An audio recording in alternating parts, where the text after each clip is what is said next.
Dans la région du Turkana au Kenya, les carcasses d'animaux font désormais partie du paysage. Le manque de pluie depuis plusieurs saisons a entraîné une perte importante de bétail dans le nord-ouest du pays. Les communautés pastorales, elles aussi affectées par la sécheresse, peinent à survivre.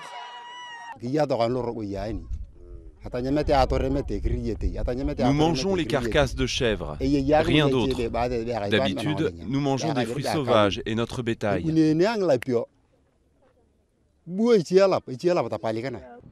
La sécheresse et des conflits entre communautés engendrent des pénuries d'eau et de nourriture. Dans cette région difficile d'accès, l'aide alimentaire et médicale arrive au compte-gouttes. Avec la nappe phréatique à son niveau le plus bas, les femmes doivent descendre dans des puits pour trouver un peu d'eau.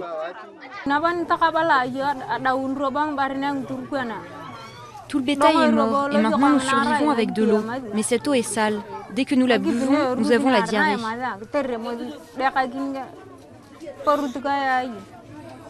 Le gouvernement kényan estime que 2,7 millions de personnes ont besoin d'eau potable. Femmes et enfants doivent quitter les villages pour trouver de la nourriture dans des dispensaires. Plus de la moitié des enfants dans cette région souffrent de malnutrition sévère. Et ça, c'est exceptionnel et très inquiétant. Et nous espérons pouvoir aider ces personnes.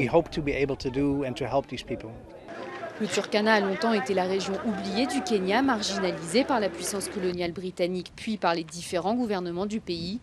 La découverte de gisements de pétrole il y a 5 ans a suscité l'espoir, mais aujourd'hui la population se sent délaissée. Nous